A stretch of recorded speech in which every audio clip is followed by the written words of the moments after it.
Diện mạo mới nhất của Đàm Tùng Vận đã nhận được nhiều lời khen ngợi từ cư dân mạng. Chiếc váy lụa trắng truyền thống Trung Hoa mới của cô toát lên vẻ dịu dàng mà vẫn thanh thoát. Đàm Tùng Vân xuất hiện lộng lẫy trong chiếc váy lụa trắng truyền thống Trung Hoa mới, trông vừa dịu dàng vừa duyên dáng như một mỹ nhân trong tranh. Cư dân mạng khen ngợi cô hoàn toàn phù hợp với nhân vật Từ Lan Hương, và sự mong đợi dành cho bộ phim mới của cô, Lan Xiang Jugu, đang rất cao. Xin chào, đây là Black Widow Entertainment, mang đến cho bạn những tin tức giải trí mới nhất. Diện mạo mới nhất của Đàm Tùng Vận, khác xa với hình ảnh ngọt ngào thường thấy, toát lên vẻ dịu dàng và thanh thoát, nhận được nhiều lời khen ngợi từ cư dân mạng. Diện chiếc váy lụa trắng truyền thống Trung Hoa mới và búi tóc đơn giản, thanh lịch, cô xuất hiện trong một sân vườn cổ điển được trang trí bằng gạch xanh và ngói đen, nhẹ nhàng vẫy chiếc quạt tròn hoặc dựa vào gốc cây, ngắm nhìn. Vẻ dịu dàng mà thanh thoát của cô gợi lên cảm giác mát mẻ, như một vẻ đẹp thanh thoát bước ra từ một bức tranh cổ, tràn ngập nét quyến rũ cổ kính, thanh thoát và duyên dáng như ánh trăng chiếu rọi trên những bông hoa lan. Phong cách Trung Hoa truyền thống mới mẻ này thực sự rất hợp với cô ấy, tôn lên vẻ đẹp của một người phụ nữ phương Đông. Cô ấy có vóc dáng tuyệt vời, và tôi vô cùng háo hức chờ đợi bộ phim sắp tới của Đàm Tùng Vận, Lan Xiang Jugu, mà cô ấy đang quay. Nhiều cư dân mạng bình luận, tôi cảm thấy Đàm Tùng Vận là một mỹ nhân cổ điển bẩm sinh. Phong cách lạnh lùng và xa cách của Đàm Tùng Vận thật sự rất ấn tượng. Không phải kiểu lạnh lùng, cứng nhắc, mà là một sự mát mẻ, dịu dàng, mang lại cảm giác như đang dạo bước trong một khoảng sân ngập tràn hương hoa lan. Thật quyến rũ, Đàm Tùng Vân đã hoàn toàn hòa quyện với Từ Lan Hương. He he, hiếm khi nào trang điểm, tạo kiểu và chụp ảnh lại hoàn hảo đến vậy. Lan Hương vẫn điềm tĩnh và tự nhiên như mọi khi, tôi thật sự rất nhẹ nhõm. Chiếc váy đỏ lộng lẫy của Đàm Tùng Vận đã biến cô từ một cô gái ngọt ngào thành một nữ thần, một sự tương phản hoàn hảo. Gương mặt baby đặc trưng kết hợp với đôi môi đỏ rực, và vẻ nữ tính của cô tràn ngập màn ảnh, khiến người hâm mộ phải thốt lên, tôi bị mê hoặc rồi. Cô đã chứng minh bằng sức mạnh của mình rằng chỉ khi vượt qua chính mình, người ta mới có thể nhận ra những khả năng vô hạn. Bạn đã xem cảnh hậu trường quay phim của Đàm Tùng Vận vào ngày 4 tháng 8 năm 2025 chưa? Tôi hoàn toàn bị cuốn hút. Đàm Tùng Vận với khuôn mặt trẻ thơ, tươi tắn mà tôi từng nghĩ đến giờ đây đã diện một chiếc áo yếm đỏ siêu nữ tính. Sự tương phản quá ấn tượng đến nỗi tôi sẽ hối tiếc nếu không xem. Đàm Tùng Vận từ lâu đã là một gương mặt được yêu mến trong làng giải trí, tỏa sáng rực rỡ trong các bộ phim truyền hình dành cho thanh thiếu niên với gương mặt baby đặc trưng và diễn xuất năng động. Từ cô nàng cảnh canh ngây thơ trong Chuyện tình tuyệt vời nhất, đến Lý Kiến Kiếm tinh nghịch trong Nhân danh gia đình, dường như cô bị thời gian lãng quên, mãi mãi hiện thân cho vẻ đẹp ngây thơ của tuổi trẻ. Nhưng trong đoạn phim hậu trường này, cô diện một chiếc váy đỏ rực rỡ, sắc đỏ rực rỡ như ngọn lửa, lập tức làm bừng sáng màn ảnh. Thiết kế dây đeo vai làm nổi bật xương quai xanh thanh tú và đường vai duyên dáng, làn da trắng nõn của cô càng thêm thanh tú trên nền đỏ. Khi cô hơi nghiêng người, đôi mắt tràn ngập vẻ trưởng thành và quyến rũ, nét nữ tính tràn ngập màn hình, tạo nên sự tương phản rõ rệt với hình ảnh trước đó, lập tức gây ra làn sóng bàn luận sôi nổi trên mạng. Sau khi loạt ảnh hậu trường này được công bố, người hâm mộ đã vô cùng phấn khích. Trên các trang mạng xã hội, mọi người đều để lại lời nhắn bày tỏ sự ngạc nhiên và yêu mến. Có người phấn khích đến mức nói lắp bắp, So Nghia xinh đẹp quá, vẻ nữ tính này khiến tôi gần như hoa mắt. Có người lại tràn đầy cảm xúc, nhìn con bé lớn lên từng chút một, tôi thực sự tự hào về con bé. Hy vọng con bé sẽ luôn bước đi trên con đường hoa trong tương lai. Những phản hồi nhiệt tình từ người hâm mộ như ánh nắng ấm áp, soi rọi hình ảnh mới của Đàm Tùng Vận lần này, và chứng minh trọn vẹn sự công nhận của mọi người dành cho sự thay đổi của cô. Đối với Đàm Tùng Vận, sự thay đổi này không phải là ngẫu nhiên. Trong ngành giải trí cạnh tranh khốc liệt, cô hiểu rằng chỉ bằng cách không ngừng nỗ lực và thử nghiệm những phong cách mới, cô mới có thể có được chỗ đứng vững chắc. Chiếc váy đỏ này là một nỗ lực táo bạo để thể hiện sự đa dạng của cô. Từ khi còn trẻ đến khi trưởng thành, cô đã viết nên câu chuyện đáng nhớ của riêng mình bằng sự chăm chỉ và kiên trì. Khi lớn lên, cô không còn bị giới hạn trong những vai diễn thiếu nữ nữa. Bằng cách liên tục thử thách bản thân, cô đã mở rộng phạm vi diễn xuất, thu hút nhiều đối tượng khán giả hơn và mở ra không gian rộng lớn hơn cho sự nghiệp diễn xuất của mình. Sự lột xác ngoạn mục của Đàm Tùng Vận từ một cô gái mặt trẻ thơ đáng yêu thành một nữ thần gợi cảm như một cuộc phiêu lưu kỳ thú, cho chúng ta thấy khả năng vô hạn của cô. Bằng hành động của mình, cô ấy muốn nói với chúng ta rằng tuổi tác không bao giờ là giới hạn, và chỉ khi dám bứt phá, chúng ta mới có thể tỏa sáng rực rỡ hơn.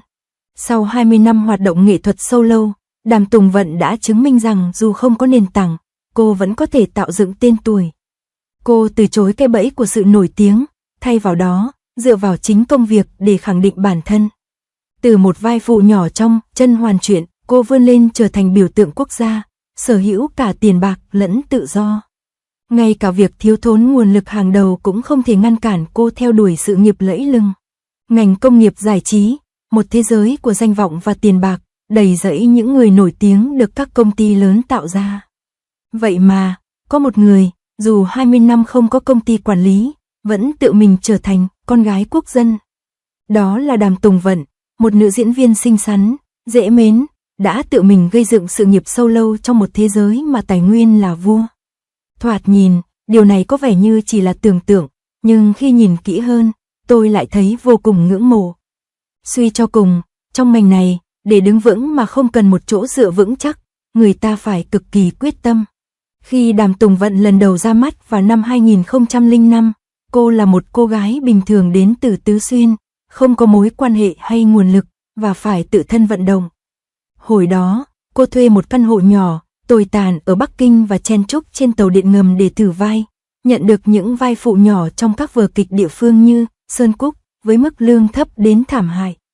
Không có sự hỗ trợ của công ty quản lý, thậm chí không có cả những bức ảnh quảng cáo tử tế, cô hoàn toàn tự mình tìm kiếm cơ hội. So với những người mới vào nghề cùng thời, những người có ekip hỗ trợ, sự khác biệt thật rõ rệt. Tuy nhiên, cô vẫn kiên trì, tinh thần kiên định của cô vừa đáng đồng cảm vừa đáng ngưỡng mộ. Ai cũng có những lúc khó khăn, nhưng vượt qua chúng thực sự rất khó khăn. Thành thật mà nói, lợi thế lớn nhất của việc Đàm Tùng Vận hoạt động độc lập là cô ấy vừa có tiền vừa có tự do.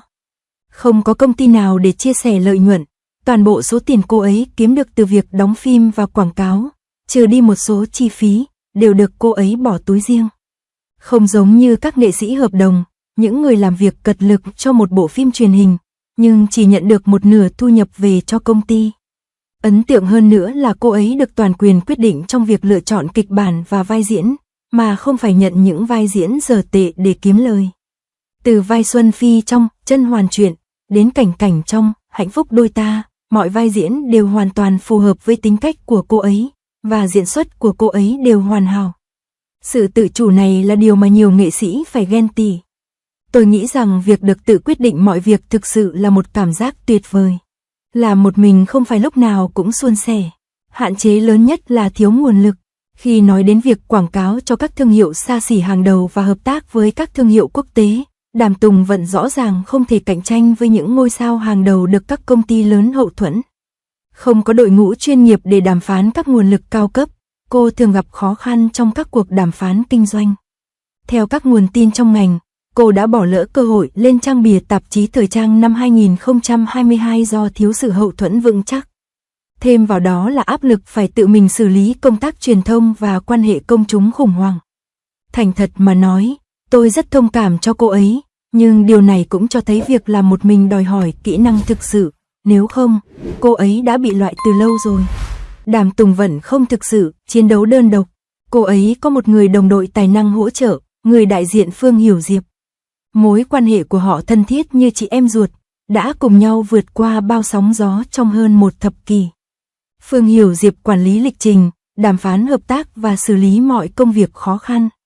Những người trong ngành nói rằng họ là hiện thân của nguyên tắc, chia sẻ cả tốt lẫn xấu. Đặc biệt là trong những thời điểm khó khăn nhất của Đàm Tùng Vận, Phương Hiểu Diệp luôn ở bên cạnh, một chỗ dựa vững chắc. Cá nhân tôi tin rằng sự tin tưởng này còn giá trị hơn bất kỳ hợp đồng nào.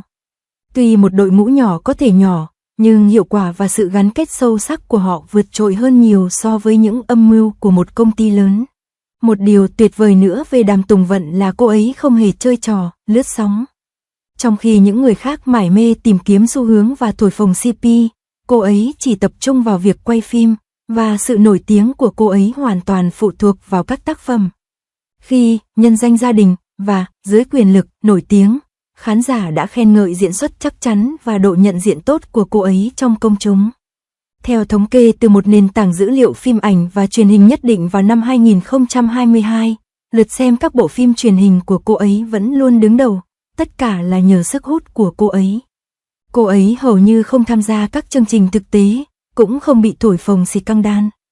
Cô ấy đơn giản là một làn gió mới trong ngành giải trí. Tôi nghĩ thái độ tập trung vào công việc này khá an ủi. Suy cho cùng, cái kiểu lướt sóng là vua hiện tại thật nhàm chán sau khi xem quá nhiều. Không được đào tạo bài bản thì làm sao?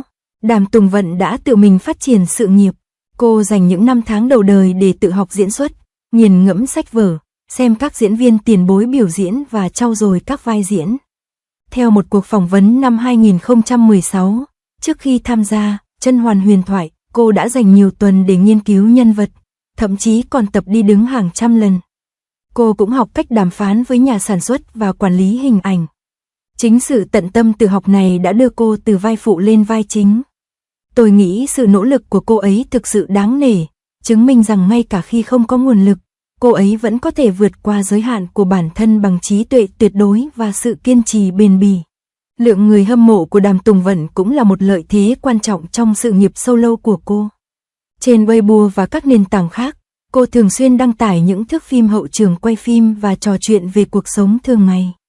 Trong bản hit In the Name of Family năm 2020, cô đã đích thân trả lời bình luận của người hâm mộ, xuất hiện thân thiện như một cô gái nhà bên. Không cần bất kỳ công ty nào cố tình tạo ra một cá tính, người hâm mộ vẫn tin tưởng và cảm nhận được sự chân thành của cô. Cô thường xuyên quảng bá cho các thương hiệu quốc gia, chẳng hạn như một quảng cáo sản phẩm sữa năm 2019, nơi hình ảnh ngọt ngào của cô đã trực tiếp thúc đẩy doanh số, đạt được những kết quả ấn tượng. Tôi tin rằng phong cách giản dị này chính là cốt lõi giá trị thương mại của cô. Cao cấp hay không quan trọng, điều thực sự quan trọng là sự đồng cảm với những người xung quanh. Nói về khả năng chịu đựng áp lực của Đàm Tùng Vận, tôi thực sự phải dành lời khen ngợi cho cô ấy. Năm 2016, mẹ cô ấy qua đời trong một tai nạn xe hơi. Trong khoảng thời gian đó, cô ấy hoàn toàn suy sụp, nhưng cô ấy vẫn không ngừng làm việc và vẫn đi quảng bá cho Win Girl mùa 2. Trong một cuộc phỏng vấn năm 2021, cô ấy chia sẻ rằng làm việc một mình đã giúp cô ấy học được cách tự lập và trân trọng những người xung quanh hơn. Sự kiên cường vươn lên từ vực thẳm của cuộc đời này đã được thể hiện rõ nét trong sự nghiệp của cô ấy. Năm 2022, Please Come Director lại một lần nữa trở thành hit, chứng tỏ cô ấy có một tinh thần rất vững vàng. Tôi rất xúc động khi xem bộ phim này, dù cuộc sống có khó khăn đến đâu, cô ấy vẫn có thể nghiến răng vượt qua. Trái tim cô ấy thật mạnh mẽ biết bao. Đàm Tùng Vận đã làm việc một mình suốt 20 năm. Cô ấy đã tự mình tạo dựng tên tuổi và nói với những người bình thường rằng, không cần xuất thân hay nguồn lực, bạn vẫn có thể sống một cuộc sống tuyệt vời của riêng mình. Sau khi xem màn ra mắt đầy ấn tượng của Đàm Tùng Vận, bạn đã trở thành fan của cô ấy chưa? Hãy chia sẻ suy nghĩ và cổ vũ cho nữ diễn viên tài năng và chăm chỉ này nhé.